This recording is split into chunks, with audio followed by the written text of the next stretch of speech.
ഏഴാമത്തെ അധ്യായം. റോസാപ്പൂക്കളുടെ കിരീടം.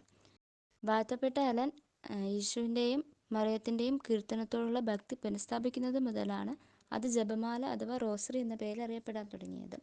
റോസറി എന്ന വാക്കിൻ്റെ അർത്ഥം റോസാപ്പൂക്കളുടെ കിരീടം. നമ്മൾ ഭക്തിയോടെ ജപമാല ചൊല്ലുമ്പോൾ 203 വെളുത്ത റോസാപ്പൂക്കളും 21 ചുവന്ന റോസാപ്പൂക്കളും ഉള്ള ഒരു കിരീടം യേശുവിൻ്റെയും മാതാവിൻ്റെയും തലയിൽ വെച്ചു കൊടുക്കുന്നു. നമ്മൾ നന്മ നിറഞ്ഞ മറിയമേ എന്ന പ്രാർത്ഥന ചൊല്ലുമ്പോൾ ഒരു വെളുത്ത റോസാപ്പൂവും, പൂർണ്ണമായ ഒരു ജപമാല ചൊല്ലുമ്പം റോസാപ്പൂക്കളുടെ ഒരു കിരീടവും മാതാവിൻ്റെ തലയിൽ വെച്ചു കൊടുക്കുന്നുവെന്ന് പരിശുദ്ധ കന്യക തന്നെ വെളിപ്പെടുത്തുന്നുണ്ട്. ഈശോ സഭ അംഗമായിരുന്ന ബ്രദർ അൽഫോൺസസ് റോഡ്രിഗസ് അദ്ദേഹം ജപമാല ചൊല്ലുമ്പോൾ അയാൾക്ക് ഇങ്ങനെ ദർശനം ലഭിക്കുമായിരുന്നു. സ്വർഗസ്ഥനായ ഞങ്ങളുടെ പിതാവേ എന്ന പ്രാർത്ഥന ചൊല്ലുമ്പോൾ അദ്ദേഹത്തിൻ്റെ വായിൽ നിന്നും ചുവന്ന റോസാപ്പൂവും, നന്മ നിറഞ്ഞ മറിയമേ എന്ന പ്രാർത്ഥന ചൊല്ലുമ്പോൾ ഓരോ വെളുത്ത റോസാപ്പൂവും വായിൽ നിന്ന് വരുമായിരുന്നു. ഒരു സന്യാസി അദ്ദേഹമാണെങ്കിൽ എല്ലാ ദിവസവും അത്താഴത്തിന് മുമ്പ് സമ്പൂർണ്ണ ജപമാല ചൊല്ലുമായിരുന്നു. പക്ഷെ ഒരു ദിവസം എന്തോ തിരക്ക് കാരണം ഇങ്ങനെ ജപമാല ചൊല്ലാൻ സാധിക്കുന്നില്ല. അപ്പോഴത്തേക്കും രാത്രി ഭക്ഷണത്തിനുള്ള മണി മുഴങ്ങുമ്പോൾ സുപ്പീരിയറോട് ചോദിക്കുന്നുണ്ട്, ഞാൻ ജപമാല ചൊല്ലിയിട്ട് വരട്ടെ എന്ന്.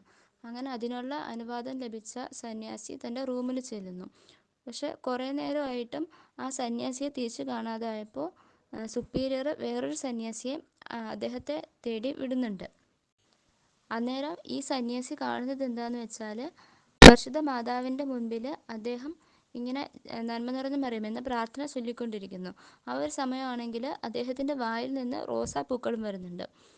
ഇങ്ങനെ അവിടെ അപ്പോൾ 2 സന്യാസിമാരുണ്ടായിരുന്നു. കുറേ നേരമായിട്ടും ഈ 2 സന്യാസിമാരെ കാണാതായപ്പോൾ വീണ്ടും സുപ്പീരിയർ 2 സന്യാസിമാരെ കൂടെ വിടുന്നുണ്ട്. അന്നേരം ഈ എല്ലാ സന്യാസിമാരെയും കണ്ട കാഴ്ച എന്താണെന്ന് വെച്ചാൽ, ആദ്യത്തെ സന്യാസി ജപമാല ചൊല്ലുന്നു. അപ്പോഴത്തേക്കും ആ സന്യാസിയുടെ വായിൽ നിന്ന് റോസാപ്പൂക്കൾ വരുന്നു. മാലാഖമാരാണെങ്കിൽ ഈ റോസാപ്പൂക്കൾ എടുത്ത് പരിശുദ്ധ മാതാവിൻ്റെ ശിരസിൽ വെച്ചു കൊടുക്കുന്നു. മാതാവ് പുഞ്ചിരിച്ചുകൊണ്ട് അവ സ്വീകരിക്കുന്നു. പിന്നെ മാതാവാണെങ്കിൽ ഈ ജപമാല മുഴുവനായും ചൊല്ലിത്തീരുന്നത് വരെ പോകാതെ അവിടെ തന്നെ ഉണ്ടായിരുന്നു. ഈ ഒരു സംഭവമാണെങ്കിൽ സമ്പൂർണ്ണ ജപമാല നമ്മൾ ചൊല്ലുമ്പോൾ നമ്മൾ യേശുവിൻ്റെയും പരിശുദ്ധ മാതാവിൻ്റെയും ശിരസിൽ റോസാപ്പൂക്കളുടെ ഒരു കിരീടം വെച്ചു കൊടുക്കുന്നു എന്ന് വ്യക്തമാക്കുന്നു.